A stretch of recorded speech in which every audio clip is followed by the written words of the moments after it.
Hello, welcome back to part 2. You're going to get a part 2 today. We were going to move to one video a day, but the battery died in the 11th hour, and we've got Justin's advice to take on building up a hobby business. But we'll anyway, go back to one tomorrow though. Yeah, well, Jared, while this was going on, I thought I'd do a quick inspection of Jared's work, and it looks as though the panda girl could have ovulated here. Now, I've never known a girl to ovulate in shed, and I could be completely wrong, but it doesn't make sense to ovulate in shed, does it? Because they want to ovulate when they're not restricted by their skin.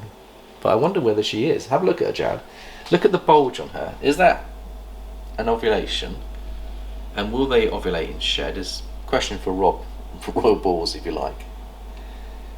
Or is that the build up towards an ovulation? But it just looks like something's going on there. There's a big swelling. I'll be interested to know anyone's views on that one, because she went early last year. She could well be getting to that stage, Jared. But we'll see. Anyway, back to our main video, Jared, which is all about principles to discuss on setting up a ball python hobby business. So Jared, you've covered quite a lot about being patient, being frugal from the onset, building your own system if you can. You can buy racks and things, yeah, but most people build them to start with, don't they? And they're not that hard to build. We've got a couple of build 2 videos. Have you done a building video on a rack system yet? No. We'll have to do one, because we're gonna have to build some more baby racks, aren't we, Jared? So maybe we'll do another build one for everyone out there. But it's not too hard, really. Jared showed me some techniques, and we've bought a lot of ours, professional looking ones, because obviously we want them to last a long time, whereas the homemade ones last probably 10 years. These ones will last a lot longer if we look after them. So any other points from your side, Jared, you wanted to share on things to watch out for, things to, when you're building up a small hobby business, some good pointers for anyone out there that's going to get into this? Buy from reputable breeders. If you're buying hets especially, make sure that they're definitely het for whatever gene you're buying. And you do that by checking the parentage, don't you? Check the parentage, talk to the breeders. Yeah. Breeders are more than happy to discuss it with you and show you their snakes off. Everyone loves showing their snakes off. So. And you've got to be careful when people say possible, because if people say possible, they can get away with murder if they're not ethical. Yeah. Because someone can say, oh, this is possible ultra male, or this is possible, and it could be just a normal, and they're just trying to flip it for extra money. So I'd avoid that to start with, personally. Yeah, the reputation of the breeder. Now, we've got some really reputable suppliers for us, which we trust, and we've got a couple of possibles from breeders, and we know that there's a good chance that they might prove out. Plus, also with a possible, there are ringers and things that you can pick up. So a possible tracks and ringers. So if you get someone that's selling a possible and it's going to allow you to get into the project on a cheaper budget, there are some techniques to learn, which is to home in on ringers, home in on tracks. That again, Jared and I have done a few videos. For pieds, that is. For pieds, but there's other ringers. There's other genetics that show themselves on other genes as well. So part of the art of getting into this hobby is knowing when to buy the right animal at the right price, and using your own awareness and skill set to site. It's about going to the supermarket and you can buy a tomato, you can buy a tomato. Now, I used to be, as a kid, I used to sell fruit and veg on the stalls when I was 14. So I could weigh a pound of tomatoes without having to weigh them. I know exactly how to make a pound of tomatoes.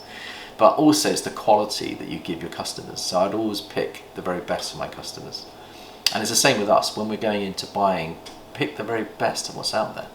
What you can afford. Not the cheapest. Yeah, not necessarily the cheapest, but you'll be happy with the quality, because the quality will shine through. So quality in, quality out, as they say. Anything else, Jared, that you want to share with us before we tap into some of my knowledge and Justin's knowledge? No? Okay, so I'm going to base a lot of this on Justin's, it's up there, it's called the Ball Street Python Journal, the Ball Street Journal. But also I'm going to bring in my own experience as well.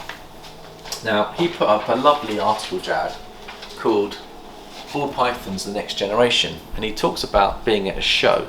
And at the show, Jared, there was a guy there, a breeder, that I think it was back in 2014, he was saying he thought that this business only had 1 or 2 years to run before it becomes just pet shop animals. And Justin didn't agree with that, and in his article he talks about there was only one thing that he was right about, the guy that was at the show. He said he was right to say that things were going to change going forwards. That's the only thing he did say was right, but the rest of it was completely wrong, because the ball python industry has gone through the roof over the last 10 years, and it's becoming stronger and better than ever. And anyone out there that tries to put you off and say, no, there's no market, don't get into it, these are people that really don't understand the art and craft of keeping ball pythons and how to build positive energy around them. And the ones that are successful are the ones that build positive energy. But we're going to highlight a few of Justin's pointers to help us to grow strong businesses. And he's got a marketing background. I have a very strong business background, financial accounting background, tax planning, and all the works. And I understand, I've built up businesses for 30 years successfully.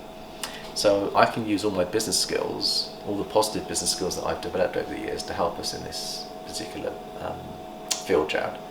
And we can draw upon that experience. But let's also draw upon the marketing skills of Justin, who's a fantastic example of being a marketing graduate that's decided to jump into a passion that he has, much probably to his parents' disappointment initially. Maybe they thought that he was crazy going into something like that, like a lot of parents do. But going into the creative arts for him was everything for him, and he's been able to use all his marketing strategies in situ with his business. And I think, take my hat off to him, everything he's done. He's probably one of the best marketeers out there in our industry. Would you say so, Jared? Yeah, definitely. Yeah. But that hasn't just come overnight. That's come through years and years of passionate, hard work, study and application of applying the principles he learns at university into real life. So I bet you his best teachings come from his snakes. Even though he's gone off and done a degree, I bet you most of his marketing skills have come on the ground by actually applying and learning from practical experience of how to build up relationships, which is all about relationships. So let's just pick out some of the golden nuggets. So there's his assortment of snakes. There you go. This article was done not very long ago. It's quite one of his recent articles. Can you see the beautiful snakes he's got, Jared? Yeah. Anything in there that takes your fancy that you wouldn't mind in your collection? Yeah, I love the, I'm assuming it's a cinnamon lavender in the middle. This one here? Yeah.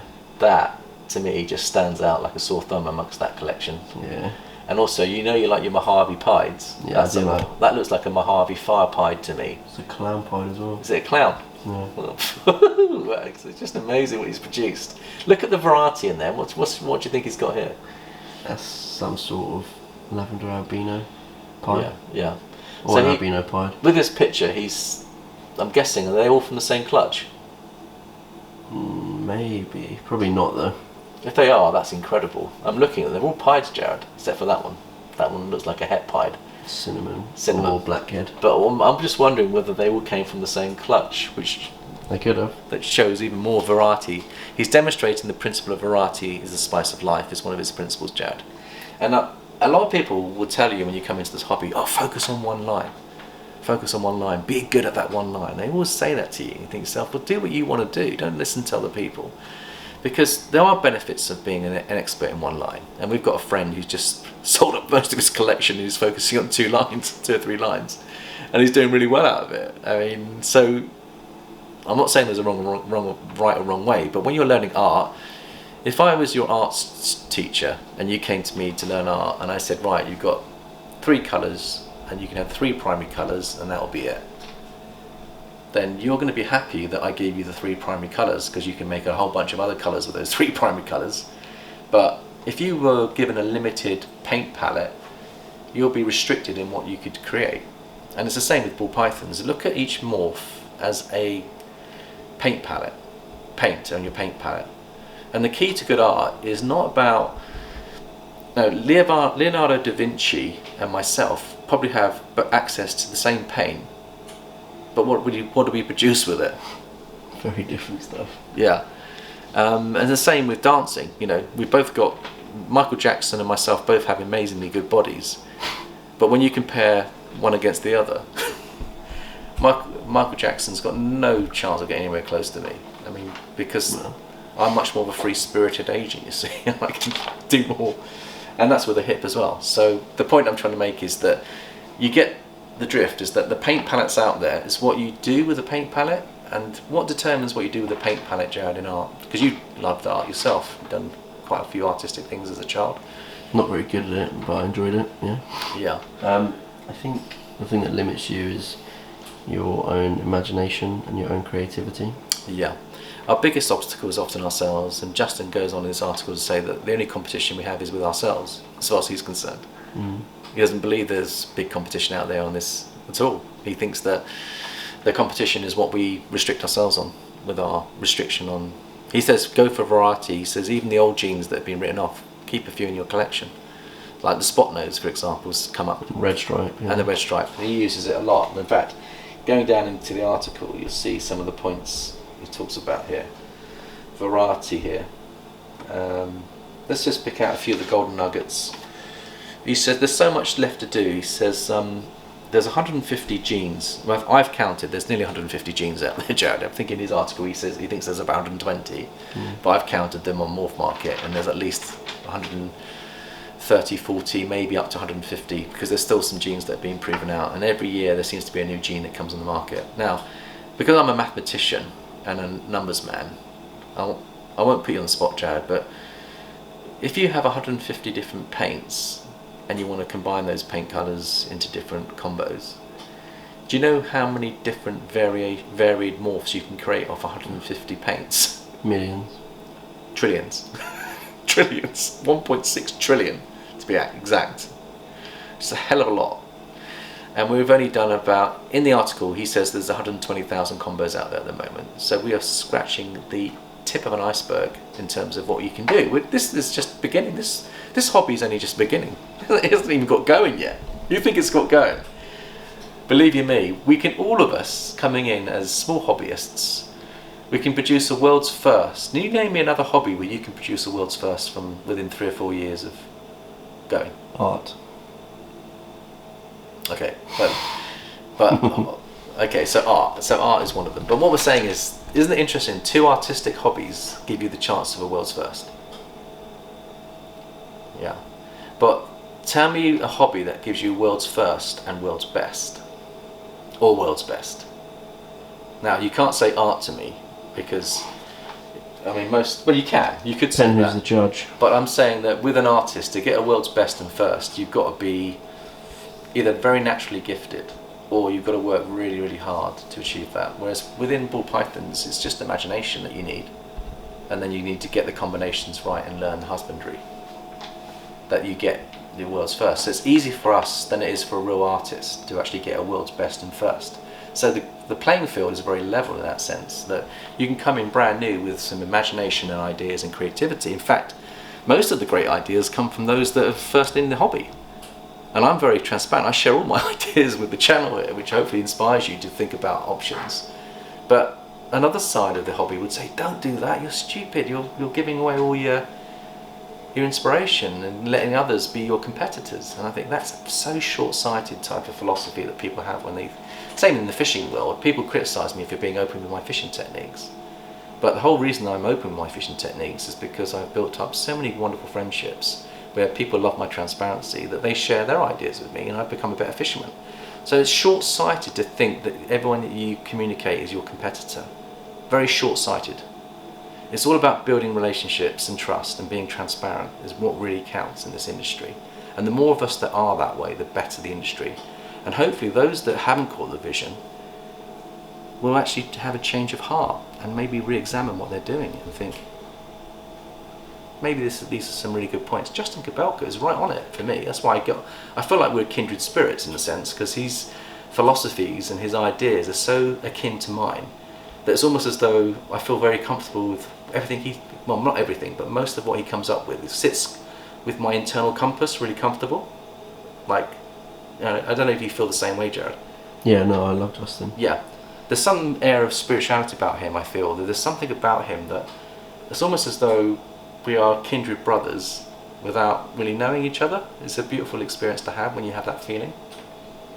Anyway, back to the golden nuggets. I'm plucking out some golden nuggets here.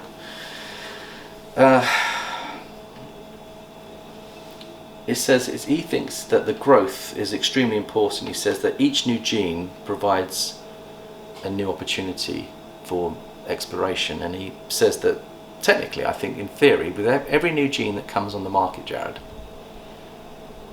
we've got an infinite, I'll use the word infinite, we said 1.6 trillion, but we have an infinite opportunity to create amazing things. Because I actually think that there's hundreds of unfound genes out there, maybe thousands. I'll even be bold enough to say thousands, and we've got 140 at the moment. So you've also got the opportunity in the hobby to go and focus on an unusual, what they call dinker project, where you see something that's not quite normal, but it looks normal, but it has some unusual things going on. So there's another side to this, and we're only scratching the surface of that. And when we get into genetics, there's a whole new world of genetics out there that's coming our way that people aren't even aware of, which the koi carp companies are all jumping on. And I'm not one for playing with genetics, but you'll see that there are some genetic engineered animals out there which are outside our hobby, which are actually in the koi carp, where they go for millions and millions of pounds, but they've been genetically modified using science. And I believe personally it's only a matter of time before that particular engine's knocking on our door, because with technology and scientific development, a whole new world's going to open. So when you have a scaleless snake, that was perceived to open up a new world, when you had all these new genes coming in, but we're only scratching the surface of what's potentially out there. So let's move on to some other things. Now Justin uses the word "a new frontier of groundbreaking combinations and possibilities has hit us." He calls it a new frontier. I love his positive energy. He says to stay relevant, it's very important that businesses learn to adapt if you want to stay relevant to your market. And we've had to do that in our accountancy practice, Jared, with the new software that's come on. We've taken on board that new software. We've broken with tradition. You won't see any quill pens and razor blades in our practice. You'll see the latest, best technology that we've got to give a best service to our customers. And it's the same with us. We want to enhance and take the very best to give the very best service. So your ability to adapt in business is key to success, and that's what Justin is saying. He also says there are some specific principles that we can observe, and we need to be brave in this new world. He talks about being brave and being courageous, and perhaps moving away from tradition and doing things new and different. And some of the things he says is quality in, quality out. He says, pay yourself first from your clutch. Don't be tempted to sell your best snakes. The reason why Justin's so successful is his holdback to so many snakes. He has about 100 holdbacks every year, which is 10% of his... He holds back 10% of what he breeds. And then he sells other snakes when he feels that he's got better replacements. And I think it's a good policy. It's to hold on to your very best snakes with a view to producing even better snakes, because the big mistake is you're drawn in by the market is tempting you to offer you big money for your best snakes. But that's short-sighted. That's good for your bank balance now, but what's it going to do for your future? So hold on to your best snakes. It's imperative if you want to have a good business model. The next principle he talks about is variety being the spice of life. He said, there are so many unexplained and untapped combos to look at. He says that you must maintain flexibility of mind. Use some of the older genes if necessary, like spot nose and the red stripe. He said, be willing to respond and be humble enough to respond to the inspiration of others. So yesterday we talked about the Gene X and we talked about the dreamsicles. The dreamsicles came from Ralph Davis. Oh. Now Ralph Davis produced the first dreamsicle. Yeah. But look what Justin has done. He's taken it to the next level. To me, that's a smart business approach. Be humble enough to acknowledge people that have gone there and done it, then take it to the next level. And that's what we've got to do, Jared. Keep an eye on what people are doing out there. And then look at what you've got. Can you improve the quality? Can you improve the combos? Be humble enough to acknowledge those that have gone there, but then take it to the next level. It's all about being... my brother has had a very successful business, and he built on a previous business to achieve wonderful results. So he was humble enough to acknowledge and accept that someone else came up with the idea, but he's taken it to the next level on his business. So there's a business principle for us. Be humble enough to accept and build on the successes of others. He said, be unique. He says, what's in your head really does count. What is in your head really does count. He said that the chaos of art meets the discipleship of science. He said our hobby is about two things coming together: the chaos of art and the discipline of science merging. So by that, Jared, what do you think he's talking about? Any ideas? No. Okay, so I think what he's saying, Jared, is he's saying that husbandry and the science of snakes, understanding the dynamics of snakes, understanding the probabilities, understanding the what they physically need to be maintained and cared for, how to bring them up, how to raise them. But this is all the science side of the hobby. The chaos of art is what goes on in here. It's your imagination. He said when those two come together in harmony, that's when you get your best results, if that makes sense. So all your husbandry skills are great, but your creativity is equally as important as well, being creative with the art palette.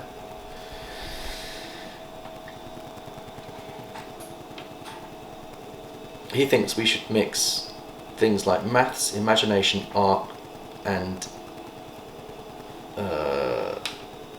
our thought processes. If we mix that and add a very important ingredient called courage, be willing to give it a go. So for example, there might be some rumours out there that certain combos are going to be a problem. But you might have a desire to be able to work out how to get that combo in a more safe environment. Let's take his mahogany pied, for example. So Justin's tried to shoot for panda pieds and he's had difficulties. He's never disclosed all of those difficulties, but what he has disclosed with us is he's found another blackening gene that's equally as good as the panda pied gene, but using mahogany. And he shares it with the community to encourage us to go that route. So there's a classic example where you're courageous enough to try something different to produce the same result or better without all the kinking issues that come. So there's a classic example of where courage comes into the hobby. The other one he talks about is the importance of reaching out in your hobby. The reach out is equally as important as everything else. And by that he means share your work together, share your visions, share your enthusiasm. This is a worldwide market now because of social media, Jad. In the old days, everything used to be done on forums and small little meetings and groups where people were meeting and sharing hobbies and ideas. And that was lovely, and that still goes on, and it's still very important. But now, look at what we can do with YouTube. We can reach the very person the other side of the world with our ideas. If we create a YouTube channel, we're communicating and building relationships. We're drawing information back and we're sharing. Right, in the last few minutes, Jared, just to wrap up, he says that we're driven by social media. He said it's given us new heights in the industry, a new awareness. He said it's helping the growth of the new hobbyists. There's never been a stronger time for new hobbyists coming into the market than now. And it's all because of social media, Jared. So therefore, when I said we're just scratching the surface of the genetics, we're only just scratching the surface of the market as well. The market's going to go huge, in my opinion. In 20 years' time, we'll be looking back at this and thinking, I'm so glad I got in early. Like we do now. I wish I would have got in 20 years early, don't you, Joe? Yeah. But believe you me, those of us in 20 years' time will look back and say, I wish New Forest Morphs, I was like New Forest Morphs getting in early. Because the earlier we get in, then when that curve goes, we're ready to take that growth with us.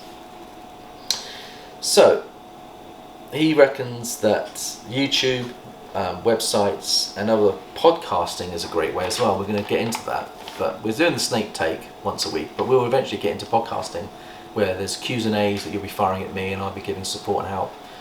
There'll be things that Jared and I can do on the podcast that will give live, interactive support to you and your hobby.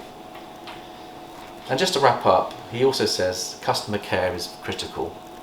Serve people is the key to success, and we found that in our business, Jared. The money follows when you serve people well. You don't worry about the money takes care of itself. You love and serve your communities and the money will follow. He said your marketing starts before the sale, Jared. What does he mean by that, do you think? How can we start to market ourselves before we actually make the sale? Get yourself a good name. Make sure that people understand that you're a good person, that you care about them. Yeah. And that you look after your snakes. Yeah. You do a lot of photography today. You did a picture for IG. You let people know what we're doing, and you let them communicating. Before you sell a snake, you're letting people know the quality of what we're putting out there. So we're building up a reputation. The reputation is everything. You start your selling process the moment you start the hobby. It's very important. And we're building relationships all the time. We're up to 427 subscribers. We've had 27 in less than a week. For us, it's fantastic news because every one of those people are valuable to us. Every single person that joins our channel is valuable and contributes. So we're excited about that and we're so happy, Jared. The other thing he says is that you have to provide the information and tools to help your future purchasers. So you'll see that Billy puts on his website a care sheet for the animals. Justin's putting out this journal and other things, YouTube channel. This is what helps people. So we're doing the same. We've got a How to Care For series. It's part of our sales strategy as well, because when people see that we're helping you start off as beginners, it's not just about making the sale, it's about making sure that we're happy that you can maintain and look after these precious animals, because that's important to us as well. He also talks about having active advice, inspirational videos, synergy, which I've spoken about many times, that you build up relationships to share and trade with one another. And he's got so many joint relationships out there with Miguel and others where they're doing joint projects. Trust, share and follow. He said, collect happy customers as well as happy snakes. So what this collection is not about snakes, it's about people. As I've always said that. You're collecting people. And I believe we'll be able to sell many snakes, Jared, in the future from our lovely subscribers. They've all got, a lot of them got 25% discounts as well, which is going to help. But I think we're going to be quite fruitful in the future going forward. I'm very optimistic about that. And then the last thing that Justin says, he says, have a passion for the animals, which comes back to your first point, Jared, in part 1. He said, personal obsession plus your dream job is what motivated him to set up his business. He says he's driven by passion. He gets up at, say, 5 in the morning and ends his day at 11 or 12 at night because he's that passionate about his business. So is Billy. So am I. I'm doing the same. I get up at 5 and finish at 11. So I'm passionate about this, Jared. And when you have that passion, you're willing to really give it some. And it does take time and energy to do it. Focus on excellence of craft. Be your very best. So he says, focus on being excellent in your craft. Competition only exists in us, not the outsiders. Follow your gut instincts. Don't apologize for following your gut instincts, he says. Do what you feel is right, even if you're being opposed by others in doing so. So in the last 2 minutes, I'm going to add just 3 other points for myself. The 6 P's are really important. Prior planning preparation prevents poor performance. Get your 6 P's in place. Follow the Jedi Force, which I believe is the Spirit, because if God helps you on this journey, or whoever you believe that Spirit is, then you are tapping into the perfect, loving God who will give you as much inspiration as anyone else out there, if you allow him to. He'll inspire us, and he is the creator of all these things anyway. So if we tap into his power and source, we have a formidable partner, not just in our snake business, but in life. Enjoy relationships, as we said earlier. The key is to enjoy each other. If you enjoy it, you're going to do well. Use your imagination and use your imagination to your advantage. Use things like Morph Market. There's sales information out there, there's pricing information, and there's plenty of things to build. I build financial models off it to project your profit on each project. So there you go. There's a few ideas for you to chew on. Thank you so much, everyone, for joining us today. Thank you, Jared, for being our cameraman and contributor, and we shall see you next time. Bye-bye for now.